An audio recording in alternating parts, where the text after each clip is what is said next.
প্রথমে তোমাদের সবাইকে একটা কথা বলে রাখি, এখানে একটা কন্টেন্টকে নিয়ে মনে করো আমি টিনাকে নিয়ে পজিটিভ কথা বলছি, কিছু মানুষ টিনাকে নিয়ে নেগেটিভ কথা বলছে। অবশ্যই সবার দৃষ্টিভঙ্গি আলাদা, সবার চিন্তাধারা আলাদা, তাই তো বলতেই পারে।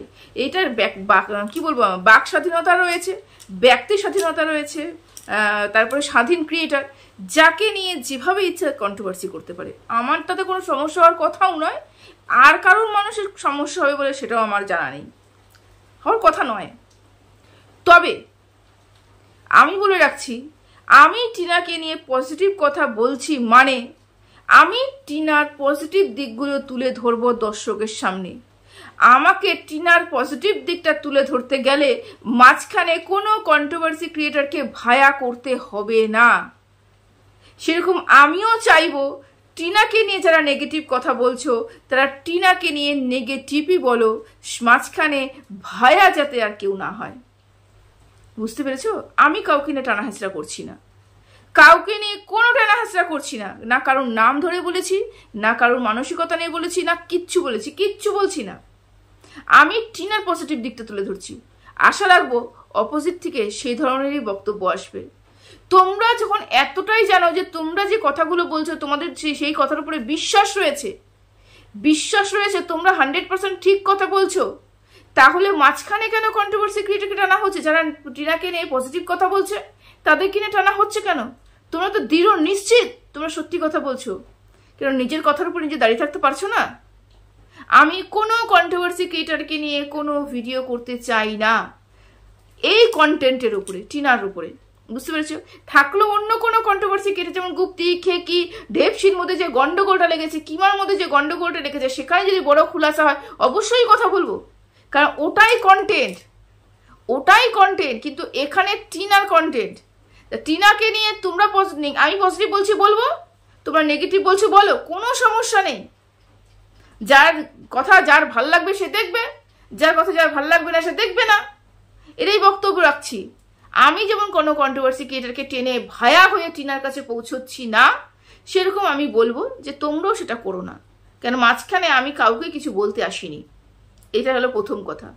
দ্বিতীয়ত কথা, হ্যাঁ আমি সেই ক্রিয়েটার যেই ক্রিয়েটার এখনো অবধি টিনার সাথে কোনো যোগাযোগ করেনি, না টিনার ফোন নম্বর জানে, না কোনো তার অ্যাডভাইজারের সাথে কোনো কথা হয়েছিল, না অ্যাডভাইজারের থেকে ভালো ভালো খবর নিয়ে ওয়াইটিতে ছড়িয়ে ইনকাম করেছে, কিচ্ছু করেনি। আমি সেই কন্ট্রোভার্সি ক্রিয়েটার, হয়তো one and only controversy creator যার সাথে এই কন্টেন্টের কোনো যোগসূত্র নেই। আশা করি বোঝাতে পারলাম।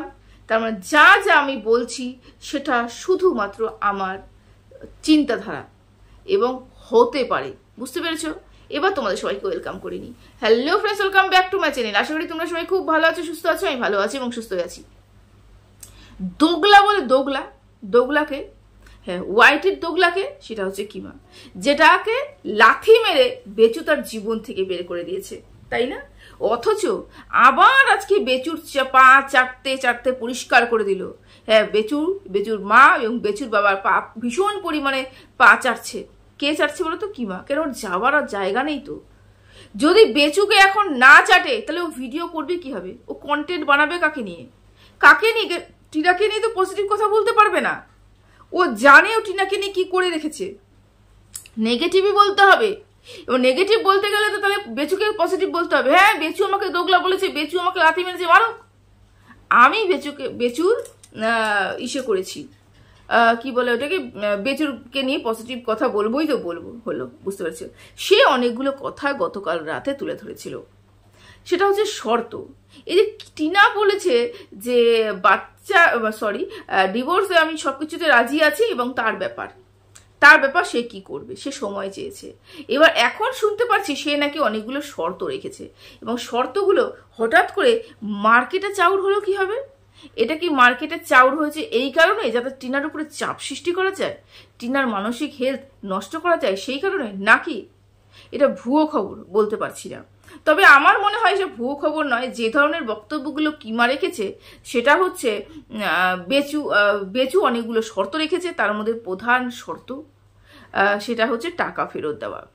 টাকা ফেরত দেওয়ার ব্যাপারটা নিয়ে পরে আসছি, তার আগে বলে রাখি কিমা হচ্ছে পরক্রিয়ারত এমন একটা মহিলা, বাড়িতে স্বামী থাকাকালীন অন্য পুরুষের সাথে বারবার যাচ্ছে, বাইরে গিয়ে থেকে চলে আসছে। শুধু আমি বলছি না, এটা প্রত্যেকটা মানুষ বলছে। কিমার চ্যানেল থেকে যারা জন্মগ্রহণ করেছে তারাও স্বীকার করেছিল। তার মানে বুঝতেই পেরেছ যে কিমা একটা পরক্রিয়ারত মহিলা, যে নিজেই পরক্রিয়া করছে, যার নিজেরই চরিত্রে ঠিক নেই। সে টিনাকে বলছে এক চড় মেরে তোর দাঁত মুখ ভেঙে দেবো। আমি বলছি এত বড় ক্ষমতা তার কি করে হয়? যে টিনাকে টাইনে চড় মারবো এরকম কথা বলে? টিনাকে চড় মারার আগে নিজের গালে 2-4টা চড় মারতে হবে নিজেকেই। কারণ টিনা কিমাকে বিক্রি করে 1 টাকাও খায় না, কিমার টাকায় খায় না, কিমার টাকা পড়ে না। হ্যাঁ, কিমার টিনার টাকায় খায়, টিনার টাকায় ওঠে, টিনার টাকায় বসে। টিনাকে বিক্রি করে খাচ্ছে, তো টিনার টাকাই তো খাচ্ছে। তাই মালিককে চড় মারবো এই কথা বলার মতন দুঃসাহস করে কি হবে সে? দেখো, ও তো কোনোদিনও এই যে চড় মারবো কথাটা বেচুকে বলতে পারেনি। বেচু কে বললে পরেই, বেচুকে না বলেই যা বেচুকে বেইজ্জত করেছে, বেচুকে যদি বলতো তাহলে ওরা কি দশা হতো ভাবো। ওই যে কাজল রানীর সম্বন্ধে অনেক কিছু পেয়ে যেতে এতদিনে তোমরা। যাই হোক, অনেক ভেতরে কিন্তু অনেক গল্প রয়েছে, যে গল্পগুলো আমি শুধুমাত্র অ্যানালাইজ করি আমার মনে হয়। তো সেই গল্পটা বাইরে না নিয়ে আসেই ভালো, কারণ আমি দেখতে পাইনি, সেই জন্য যতটুকু আমি দেখতে পেয়েছি ততটুকুই বলবো। এবার থাকলো 5 লাখ টাকার গল্প। 5 লাখ টাকা, কোন 5 লাখ টাকা? যেই 5 লাখ টাকা টিনার অ্যাকাউন্ট থেকে চুরি গেছে। টিনা আমাদের কাগজটা দেখিয়েছিল বলে কিন্তু ওর চ্যানেলে গাইডলাইন স্ট্রাইক করেছে, এবং ভিডিওটা উড়ে গেছিল সম্ভবত। হ্যাঁ, ভিডিওটা সম্ভবত উড়ে গেছিল। তো টিনা ওই টাকাটা টিনার অ্যাকাউন্টে ছিল, এবং ওই টাকাটা নাকি টিনার অ্যাকাউন্ট থেকে ট্রান্সফার করে নিয়েছে কে? সেটা হচ্ছে বেচুরাম। এটা শুধু আমি বলছি না, আমি জানি না, এরকম এই কথাগুলো কিন্তু আমাদের ওয়াইটিতে প্রত্যেকটা কন্ট্রোভার্সি ক্রিয়েটার জানে, এমনকি দর্শকও জানে। তাহলে কিমা কোন হিসাবে বলে টাকা ফেরত দাও, 5 লক্ষ টাকা ফেরত দাও? তার মানে এটা কি? তার মানে এটাই সোশ্যাল মিডিয়াতে এসে টিনার উপরে দবাব সৃষ্টি করা, যে তুমি টাকা নিয়েছো, সেই টাকাটা ফেরত দাও। তারপরে এটা প্রমাণ করা যে সোনা তুমি চুরি করে নিয়ে গেছো, সেটা টাকা ফেরত দাও, এবং সোনার সাথে কিছু টাকা ছিল সেটাও তুমি নিয়ে গেছো, সেটাও তুমি ফেরত দাও। এই শর্ত নাকি বেচু রেখেছে। তারপরে নাকি তুমি ডিভোর্স দিবে না কি দিবে দিয়ে দাও। দেখো, প্রথমত কথা, এর কোনো প্রমাণ নেই। টাকা ওই যে সোনার সাথে যে টাকা ছিল, সোনার সাথে টাকা ঘরে টাকা ছিল আলমারিতে, সোনার সাথে মানে সোনা তো নাকি মাটির নিচে গোজা ছিল। যাই হোক, তো ঘরে যে টাকা ছিল সেই টাকাটা হঠাৎ করে ওদের কাছে ছিল, মানে হঠাৎ করে ঘুমিয়েছিল, স্বপ্ন দেখেছে, রাত্রেবেলা স্বপ্ন দেখেছে যে না, সকালবেলা উঠে টিনাকে এই নামে বদনাম করতে হবে যে আমার টাকাও ছিল, সেই জন্য টাকাটাকে জুড়ে দিয়েছে। যাই হোক, সোনা দিতে হবে, টাকা দিতে হবে, 5 লক্ষ টাকা যেটা ওর কাছে ছিল, ফিক্স ছিল 5 লক্ষ টাকা, যে টাকাটা অলরেডি চুরি করে ফেলেছে বেচু, সেই টাকার উপরেও নাকি দাবি করছে। তার মানে বুঝতে পেরেছো বেচু টিনাকে ডিভোর্স দেবে না। এবার এখানে কি গেম খেলছি বলো তো? এখানে গেম খেলা হচ্ছে টিনাকে হাজতবাস করা, বা এখানে গেম খেলা হচ্ছে টিনাকে ঝুলিয়ে রাখা, বা টিনা যে এতদিন ধরে ইনকাম করেছে সেই ইনকামটাকে আত্মসাৎ করা। এবার কোন ভিত্তিতে করবে বলো তো? কারণ টিনার সাথে ফোকলা নেই, এবং ফোকলা টিনাকে বিট্রে করেছে, এবং ফোকলা কিছু কথা তার দুশ্মনকে গিয়ে বলেছে, এবং সেখানে সবকিছু যত কিছু ছিল সবকিছু প্রোভাইড করেছে। এর ভিত্তিতে কিন্তু টিনার উপরে চাপটা সৃষ্টি করা হচ্ছে এবং দাবাবটা সৃষ্টি করা হচ্ছে, যাতে টিনা বাধ্যতামূলক দিয়ে দেয়। দেখো, টিনা নেয়নি সেটা তো পরিষ্কার মতন তোমরা সবাই জানো, এবং টিনা বাধ্যতামূলক কেন দেবে? কারণ টিনাকে এই বিষয় নিয়ে বলা হচ্ছে যে তুমি যদি ডিভোর্স না দাও তাহলে তোমার ফোকলা কোনো কারণবশত যদি টিনার বিপক্ষে গিয়ে রাজি হয়ে যায়, গাভাই মানে কি দিতে বলে, গাভাই কি বলে তোমরা, যাই হোক, জবানবন্দি দেওয়ার কথা ভাবে আর কি, তাহলে টিনার একটা হাজতবাস হতে পারে, বা জরিমানা হতে পারে, হাজতবাস তো হবে, জরিমানা হতে পারে। সেই একটা রাস্তা ধরেই কিন্তু বেচু এগিয়ে আসছে। না হলে এই কথার কোনো ভিত্তি নেই যেখানে টিনা টাকা চুরি করে নিয়ে গেছে, বা টিনা ওই বাড়ির থেকে সোনা নিয়েছে। টিনার গায়ে যেগুলো ছিল সেটা একটা স্ত্রী ধন নেওয়ার অধিকার প্রত্যেকটা স্ত্রীর রয়েছে। আশা করি তোমাদের বোঝাতে পারছি। তার মানে সব জানাশোনার পরেও টিনার উপরে কেন চাপ সৃষ্টি করা হচ্ছে, যাতে টিনা এতদিন ধরে যে ইনকামটা করেছে সেই ইনকামটা বেচুকে দিয়ে দেয়। এটাই হচ্ছে বেচু, এটাই হচ্ছে বেচু। বউ থাকাকালীন বউয়ের মুখ দেখে বিক্রি করেছে। আমরা সবাই জানি বউ থাকাকালীন ওই বাড়ির পরিস্থিতি কি ছিল, তারপরে কোথায় এসে দাঁড়িয়েছে। বউকে বিক্রি করে, বউয়ের নাম বিক্রি করে, মানকি কথা বলে বলে আজকে দালান বাড়ি তৈরি করেছে। এর পরেও চাচ্ছে বউ যে আলাদা করে যে ইনকামটা করেছে সেই ইনকামটাকে আত্মসাৎ করে আমি সারাটা জীবন কমপক্ষে বসে খেতে পারি। কি অজুহাত দেওয়া হচ্ছে? অজুহাত দেওয়া হচ্ছে এই টাকাগুলো ছেলের নামে ফিক্স করা ছিল, ফের ছেলের নামেই থাকবে, ছেলের নামেই থাকবে। তো আমি বলি কি, টিনা তো মা, তার থেকে বড় হচ্ছে বেচু তার বাবা। তা বাবার কি এতটুকু ক্ষমতা নেই যে বাচ্চাটাকে নিজের দমে মানুষ করবে? বাচ্চাটার বাবা কি এতটুকু ক্ষমতা নেই যে বাচ্চাটাকে ভালো একটা শিক্ষা দিবে, একটা ভালো পরিবেশ দিবে, বা আর্থিক সচ্ছলতার মতো রাখবে? এটা কি বাবার কোনো ক্ষমতা নেই? যার জন্য মা যে টাকাটা ইনকাম করছে সেই টাকাটার উপরে কুণ্ডলি বসাতে হবে, মানে কি বলবো, ওটাকে নজর দিতে হবে এবং সেখান থেকে ইনকাম করতে হবে। কারণ পুরো ওয়াইটির দর্শক জানে সেই 5 লক্ষ টাকা আমাদের স্লিপ দেখিয়ে দিয়েছিল, একটা রসিদ দেয় তো, সেটা দেখিয়ে দিয়েছিল যে অ্যাকাউন্ট থেকে ট্রান্সফার হয়ে গেছে, এবং একাধিক মানুষ এটাকে নিয়ে ভিডিও করেছিল। বোঝাতে পারলাম? থাকলো সোনা, সেটা যেটুকু পড়ে গেছে সেটা হচ্ছে স্ত্রীধন। সে স্ত্রীধন থাকা মানে তার হচ্ছে অধিকার, স্ত্রীর উপরেই অধিকার, স্ত্রীর অধিকার ওই স্ত্রীধনের উপরে। তাহলে এটার উপরে কোনো প্রশ্নই আসে না। থাকলো এক্সট্রা টাকা 30-40 হাজার টাকাটা, সেটা হঠাৎ করে উবে এসেছে, ওই কথাটা কেউ কোনোদিনও শোনেনি, হঠাৎ করে।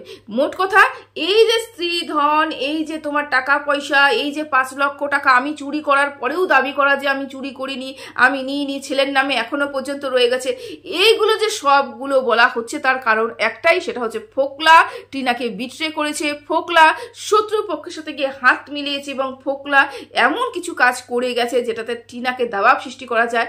টিনা যদি নাও নিয়ে থাকে তবুও টিনার কাছ থেকে জোর জবরদস্তি নেওয়া হবে, এবং টিনা যদি বলে না ছুটকারার জন্য আমি দিয়েই দিই, ধর কে ঝামেলা রাখে, তাহলে টিনাকে পরবর্তীকালে চোরের অপবাদ দেওয়া হবে। এই দেখো, নিয়েছিল বলেই ফেরত দেওয়া হয়েছে, নিয়েছিল বলেই ফেরত দিয়েছে, না হলে যে নেয় না তাহলে কেন সে ফেরত দেয়, এই কথা বলা হবে।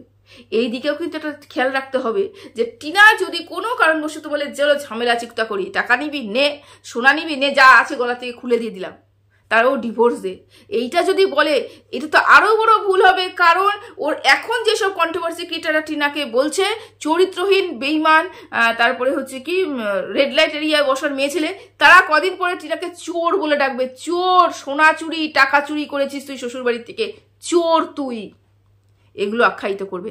মোট কথা, টিনার পুরো চ্যানেলটাকে শেষ করে টিনাকে গলা টিপে মেরে ফেলার মতন একটা পরিকল্পনা বেচু করেছে। যদি কিমার শর্তগুলো সত্যি হয়, কিমা যেই কথাগুলো বলেছে, কিমা আরও একটা কথা বলেছে, এই জন্যই তো কি বেচু তোকে বিয়ের পরে কোনো সোনার জিনিস বানিয়ে দেয়নি, যতবার তুই বানাতে গেছিস তোর শাশুড়ি বাধাপ্রাপ্ত করেছে। কেন করেছে? শাশুড়ি জানতো তুই কিরকম মানসিকতার মেয়ে, তুই যখন তখন ওই বাড়ির থেকে সোনা দানা টাকা পয়সা চুরি করে নিয়ে যেতে পারতিস। এখানে আমার একটা প্রশ্ন, যেই শাশুড়ি জানে যে বৌমা আমার চোর বা বৌমার চরিত্র খারাপ, যে যখন তখন সোনা গয়না নিয়ে চলে যেতে পারে, তাহলে সেই শাশুড়ি কেন বৌমাকে দেখিয়ে সোনা মাটির নিচে লুকিয়ে রাখবে? সেই শাশুড়ি কেন বৌমার আলমারিতে না কার আলমারিতে আমি জানি না, মোট কথা আলমারিতে বৌমাকে জানিয়ে টাকা পয়সা রাখবে? সে শাশুড়ি তো জানে যে আমার বৌমা চোর, যখন তখন এগুলোকে নিয়ে পালিয়ে যাবে। তাহলে শাশুড়িকে এগুলো লুকিয়ে রাখবে না? অবশ্যই লুকিয়ে রাখবে। সমস্ত কিছু শাশুড়ির কাছেই রয়েছে এবং শাশুড়ি সেগুলো লুকিয়ে রেখেছে, কিন্তু নাম দেওয়া হচ্ছে কার? টিনার। টিনা যেটুকু পড়ে গেছে, টিনা স্বীকার করে নিয়েছে যে আমি এগুলো পড়ে গেছি। যেগুলো পড়ে গেছে কিমা বলছে ওগুলোই ফেরত দে, পারলে এতদিন ধরে যে কামাই করেছিস সেই টাকাটা পর্যন্ত ফেরত দে, যাতে ছেলের ভবিষ্যৎ উজ্জ্বল হয়। ভাবতে পারছো? ছেলেকে রেখেছে, ভালো পরবারিশ দেবে, ভালো জায়গায় পড়াশোনা করাবে, বড়ও করবে, মানুষের মতন মানুষ করবে, অথচ বাবা কিচ্ছু করার ক্ষমতা নেই। এখনো পর্যন্ত মা আল্লাহ থেকে যে টাকাটা ইনকাম করেছে সেটাও আত্মসাৎ করার চেষ্টা।